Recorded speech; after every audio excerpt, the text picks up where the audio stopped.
Hi, good morning. My name is Lori Dickman. Welcome to Quilting with Lori. Today I have a lot of things I want to share with you, and I brought along Bailey. She wanted to come downstairs and join me as I taught today, and she's already snoring. So let's get started and let me show you what I'm going to teach today. Over the last few weeks, I've been covering a series using rectangles or strips from your stash, and we've created a beautiful quilt like this. We have created this one here. It's a nice long table runner. I have a shorter one here, just a little square. There's another one that we've designed. And this is all using lights and darks from your strip stash. And today I have one more design that I want to share with you that you can use putting together 8 rectangles into a block. But I also want to share with you how to crumb up the rest of your stash.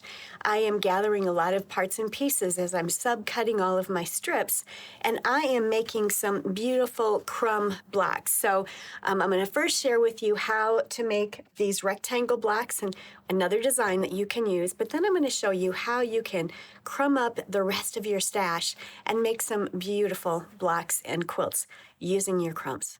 There will be some PDFs in the description box below. And again, if you cannot access the description box below the YouTube video here, just go out to my website, quiltingwithlori.com, and go to my blog tab.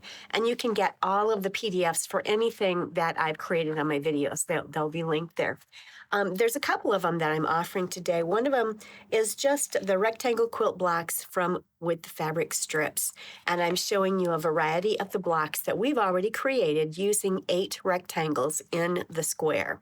And I also offer you the different size or the width of fabric strip sizes and how you subcut those to create these. So that's something you might want to have in your stash. So go ahead and print it or save it to your computer. And then there's also a QR code that takes you out to where you can learn to scrap up your stash. I've got all kinds of wonderful video tutorials out there on that.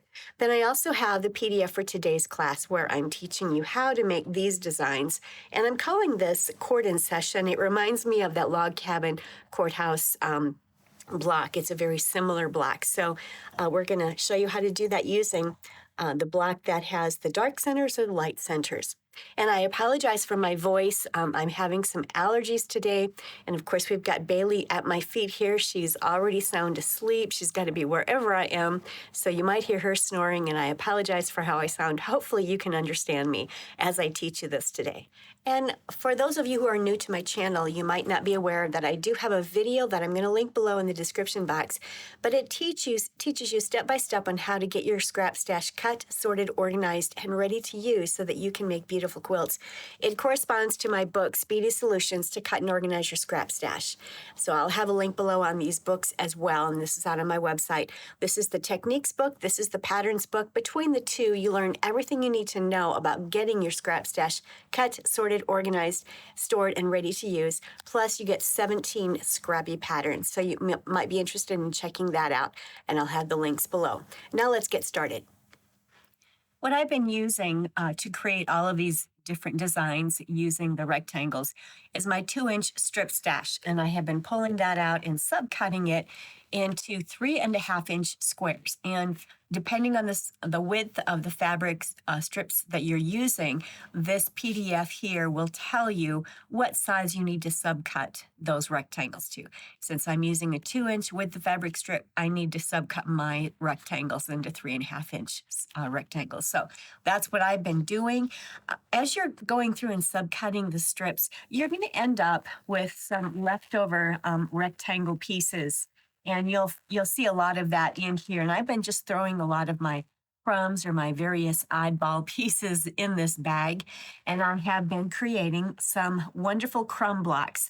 I'm going to share with you at the end of the video how to put one of these together and how I'm also using my 2-inch wide strips, the leftover pieces, to border each of the blocks. And that will end up being my sashing as I'm putting my quilt together. So let's get started on this last design using 8 rectangles. Let me show you how that one's put together. For today's blocks, We're using 8 rectangles, and it's called the cordon session. It reminds me of that log cabin type design. And what we're going to have here on the dark centers is all of the rectangles are dark going through the center here with 4 lights on the outside. You'll remember that in the previous blocks, we just used either 2 lights in the center or 2 lights on the outside, or 2 darks on the outside or 2 darks in the center. And right now we're using a total of 4 darks and 4 lights, 4 lights and 4 darks in each block. And that just gives you another design that you can put together. This is a simple 4-patch quilt here that's using the dark centers. And when they're rotated, it accents the light sections here. This is a quilt using the light centers, and when they're rotated within the block, you're accenting the dark sections of the block. Really fun. So I recommend that you try and put some of these together. Here we go. We've got the one with the dark and the light. I guess I should have them going in the same direction for you here. So what we're putting together, first of all, is sewing the 2 center sections together on the long seam. Then you're sewing these rectangles top and bottom. Then you're sewing these rectangles on the outer sides, just on that narrow seam there, and then they're sewn to the center sections, and you have your square. I am squaring mine up to 6.5 inches because I'm using 2-inch wide strips, which end up finishing at 1.5 by 3 inches. I also want to share with you how you can make a mirror image, and that will give you even more designs to play with. So here's the block that I just shared with you. It's got the darks going through the center. There are 4 lights and 4 darks in this block. This one is using the same 4 darks and 4 lights. I haven't gotten this one pressed and squared up yet, but it's a mirror image of that. As you'll see, I'm placing these lights here where the darks are on the outside edge, and I'm putting these lights here. So I've switched these outer 2 strips. What I've done is I've flipped it so that it's the mirror image of this. The center is the same. These center pieces are the same. All that you're doing is flipping the outer strips. So instead of putting this one on where the light is on the bottom, I've put it on where the dark is on the bottom. And for this one, instead of putting it on where the dark is on the bottom, I've put it on with the light on the bottom. So that's creating a mirror image. And as you can see, you're going to have a beautiful square design once you put this together with 4 of these. So these are mirror images. So that's another way that you can create even more designs as you're working with these 8 rectangles. Let's play with these blocks here. Now, what I'm using are the rectangle or the squares or blocks that have the darks going through the center. So there's 4 darks going through the center and the lights are on the outside. These are all the identical block. You can lay them out in beautiful diagonal rows. That's a very simple way of putting it together. I would recommend it if you'd like to do it like that. Or you can start twisting these. Let's see if I were to twist this. Here we go. So I've twisted these 2 and I left these 2 as they were. And you'll see a beautiful design in the center there. I love that. So that is something that you can do. And then with every set of 4 blocks, you're going to have a different colored center. Right now it's light in the center, but the next set will have a dark in the center. So that's really fun. Play with that on your design wall or your floor and decide how you want to put those together. So this is using the dark centers. Let's grab those that are using the light centers. Here we go. Lost them for a minute. And again, you could simply put them together all identical in how they're laid out. So we've got the lights going through the center here, and the darks are on the outer edges here, as you can see. And here we're making some beautiful diagonal rows. So that's one way you can do it. Or you can flip it. And there we go. So I'm only flipping these 2 corners and I'm leaving these 2 the same. And now I have a dark center, which is the courthouse step. So that's how you're creating both of these. I'm using the light blocks to create the dark centers, and I'm using the dark center blocks to create the light center quilt. So those are a couple of options for you. There's so much you can do with these. They're really, truly a lot of fun. You could sash all of these 4 patches, or you could just continue putting them together, and every 4 blocks would have another design. So have fun with it. Now let's take a look at what I've done with my crumb blocks. I can't wait to show you what I'm doing with those and how you can use up the leftover pieces that you're obtaining as you're cutting up or subcutting all your strips. Recently, I've just been throwing my leftover parts and pieces in this bag. I do have a basket off to the side on the floor where I'm throwing them, but these are just leftover parts and pieces from various projects. These beautiful Christmas fabrics here are from Benartex. It's a new line that's going to be coming out this year. I was able to obtain this because I'm going to have one of my winter quilts featured in the McCall's Quilting magazine in the 2024 winter issue. So keep your eye open for that. But those are leftover parts and pieces from that quilt pattern. And then I've got some leftover half square triangles. These are wonky little things from some of the piecing that I have done recently. And these are some of the leftover chunks off of the 2-inch subcuts that I have. And so I've got a number of those. And here are some leftover 2-inch subcuts that were not 3.5 inches. But I'm going to use all of this. As you can see, I started putting it together here to create the outside border or the sashing around my crumb quilt.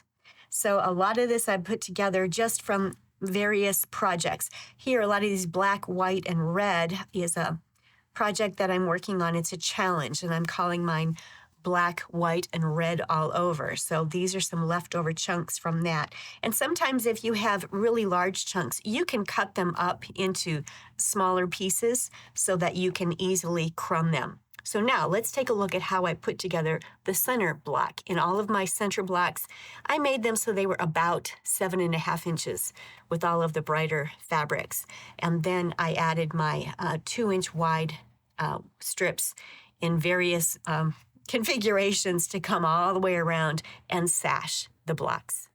When I get started making a crumb block, I'm always obviously starting in the center. You'll see here I use some of my wonky half square triangles to center it, and then I just keep adding strips, and if I need to make a strip longer, I'll add pieces to that strip to make it longer so that it will fit.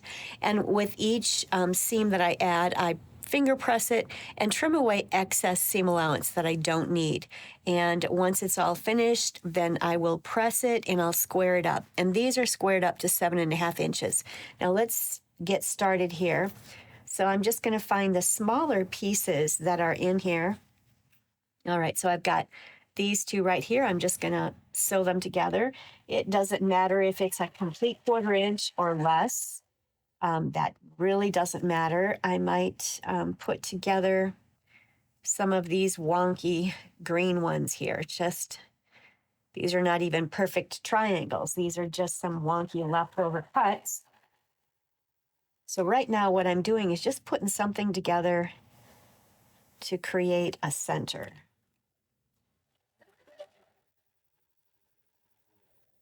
All right. This is what I have so far. I'm going to cut them apart. I'm going to finger press everything open. And at this point, you can certainly cut off those excess. Let me find my scissors. Here it is. It's easier just to use the regular scissors to cut off those dog ears. So here's a pretty strange looking piece, but he's going to work.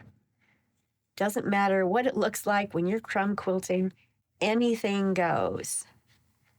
All right, and you can see that didn't quite fit on there, but that's all right. The next time I sew a seam there, I'll just make sure to sew the seam allowance large enough, and then I'll trim away the excess. So now let's see what I can do here.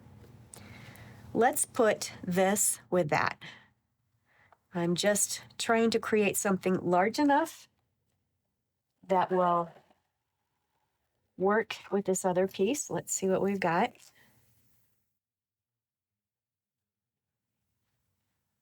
Let's put a skinny one right over here, like that. And I'm going to make a straight seam. Never sew in a curved seam. Always sew straight seams. and then simply get rid of excess. So I'm going to get rid of this excess here.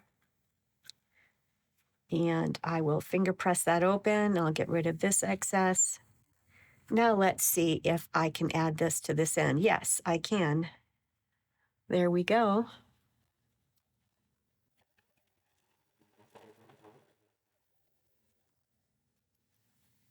And I'll get rid of this excess there. And it's pretty wonky and weird, and that's okay. You can take it to your cutting board and just make a straight cut there if you want, or you can simply use, let's see what I can use here. I need something longer than that. I'm going to add, what should I add to this? I will add this. See if that will make it long enough. I think I'm going to need it longer, so now I'm going to add this to that. This is really fun and freeing because you're just having fun putting stuff together. Getting rid of these excess. Okay, so now it's probably long enough now that I can add it to this. Yes, it is long enough. In fact, it's a little bit too long, so I will end up trimming. And what I'm going to do is sew a straight seam. I'm not going to sew curved seam, and then I'll get rid of the excess there.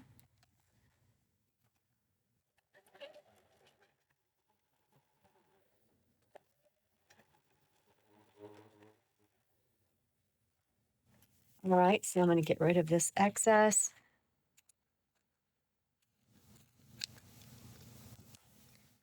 All right, so now we have a pretty wonky little center there. And again, you can take it to your cutting mat if you want and chop this off and chop that off, or you can simply sew something on there. I could put this blue one right here. I could sew a seam allowance and then get rid of this excess without having to cut it right now. So let me go ahead and do that.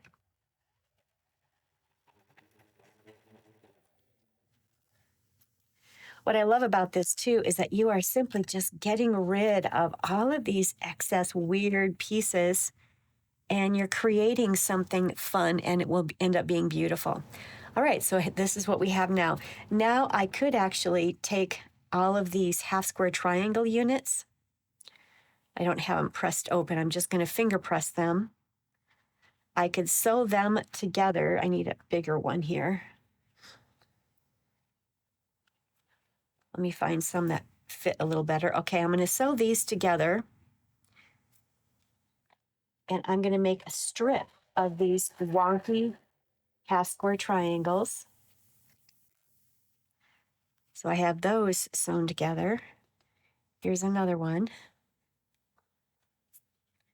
I think I'll put it on this side.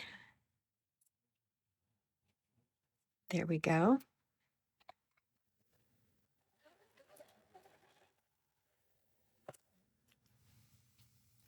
And then what you can do is get rid of all of these dog ears.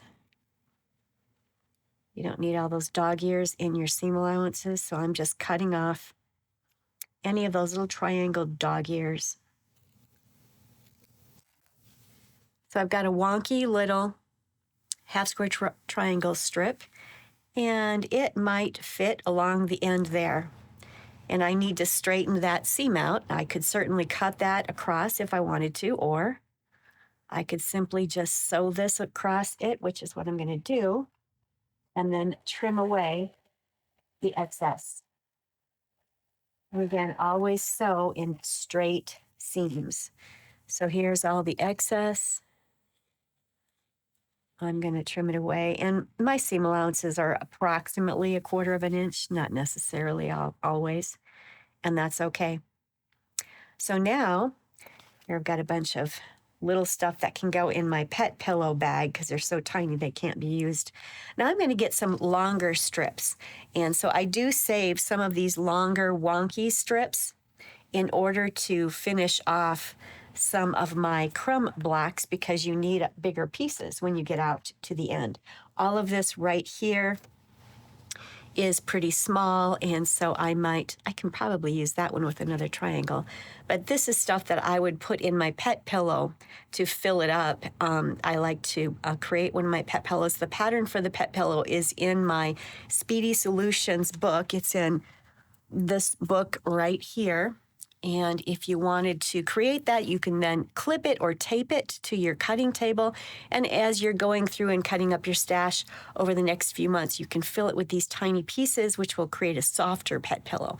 And then once it gets filled, you can sew it up and your pet has a new pillow. So that's where that can go. Now let's get this longer strip on here so you can see how these blocks go together really, really fast. And it's really fun just to see what you can create. Let me cut off or trim away some of this excess seam allowance. You don't need a lot of that excess fabric in your seams. All right, so there's one straight one. Now I've got to put one over there. And of course, it's pretty wonky, so I'm going to have to straighten it off as I attach something. Let's find a different strip.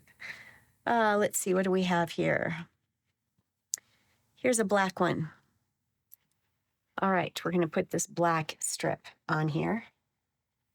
And I'm going to put it on there straight and trim away the excess.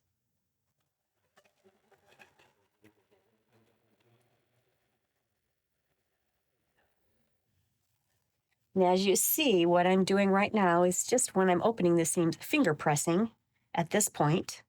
You can certainly take it, or if you had a small iron right next to you where you could press between each one, that would be fabulous. I don't, so I just simply finger press. So right now I have more of a rectangle shaped crumb quilt, and I don't know that I want to add another complete strip of a certain color here, so I might put some strips together in various colors. So I think I'll add these two together. There's a bunch of strings there. I'm going to get rid of those. I'm going to add these two together, which will create a strip that's long enough that it's not going to be quite so boring as just putting the same color strip around. So I will add that. And then I'm getting pretty close to my 7.5 inch block. Let me get this sewn on here and I'll show you what I mean. So to make strips longer, just keep adding pieces together as you need to.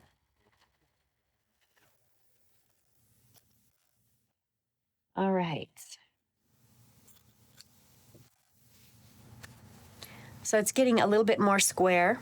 Now I think what I'm going to do is add something over here because there's a lot of bias right there. So I want to get that squared up. And then I can press it up and measure it and see if I have 7.5 inches for a crumb block. Here's my block that I've pressed it. It looks pretty good. I have a seam that got flipped there. You can certainly just take a small scissors and cut it like that and then repress so that it lays nicely. But everything looks pretty good, and I don't have any excess fabric. I do actually right here. I have some excess in that seam allowance. Don't need that, so I want to get rid of that.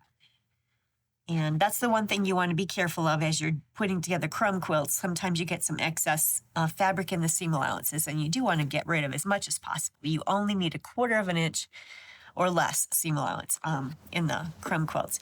And you have lots of extra seams in a crumb block, as you can see, because there's a lot of pieces put together. So this is kind of a wonky looking thing, and that's okay. I'm now going to square mine up to 7.5 inches. You can make your blocks any size you want. I just happen to choose 7.5 inches. And then as I add my outside sashing around the outside edge, they're going to be squared up eventually to 10.5 inches. So every crumb block will be a 10.5 inch block. So let me center this. So I'm centering it right in here so that I've got fabric on each side. I'm getting rid of some of this wonkiness on this side. I was going to change my blade right before I started, and I forgot to do that. So I'm having some issues with the blade. I got to get it changed. All right, flip it around. Again, find the 7.5 inches. You know, I think I actually did 7.5 by 8.5 on the other side there. This is 7.5 by 7.5. So I have some extra here. This piece right here, I can put, oops, I can put back in my crumbs and use it when I make another crumb block. And I got to get my blade changed. So there is the 7.5-inch squared up block. So that's the crumb block.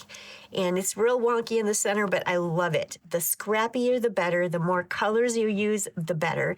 And do try to, if you're going to sash yours with the lights, like I have done, try to make sure that the outside section is more of a darker color. I kind of messed up on this one. I have a little strip in there that's a light, but it works okay. There's enough of that green to come through. So now what I'm going to do is take all of these leftover pieces from, these are when I subcut my 2-inch with the fabric strips, I ended up with some of these excess pieces that are just, you know, they're not big enough for anything, but they are perfect to put together with little rectangles here to make sashing. So I'll go up to my machine and I will just keep sewing these together until, and here's 2 triangles that I put together. I could add that with this and just keep making lengths of fabric that go together until I have sashing that I can put all the way around each and every block, just like I've done here. So as you can see, all of these different rectangles are various sizes, and I did the 2 top and bottom first, and then I did the sides. And you don't really have to measure anything. You just, once you put it together, you can square it up so that it's even, and then put on the outside edges and then square it up so that it's even. So there's really no measuring involved. Just a really fun way to make beautiful quilts. Here's the block that I put together. This is the crumb block. It's been squared to 7.5 inches square. I did add the side sashing on it, and now I'm going to add the top and bottom sashing. And what I did is I just made a strip of crumbs that are approximately 2 inches wide, and it's 21 inches long because I'm going to have to cut this at 10.5 and 10.5. So I have a strip for both the top and the bottom. Now, if you put each of your blocks together with complete light sashing all the way around, you're going to have double sashing between all of the blocks, which will be very pretty. Maybe you don't want the double sashing. Maybe you only want one sashing. So then you can just put your blocks together as you would with any other quilt, where you're sashing in between the blocks and then you're putting together a row of actual sashing and then sew it all together like that. However you choose to put it together. I think I might just continue sashing my blocks all the way around, and there will be a double sashing in between each row and column in the quilt. I've sewn together a couple of my crumb blocks. I love them. I can't wait to get a quilt put together using these.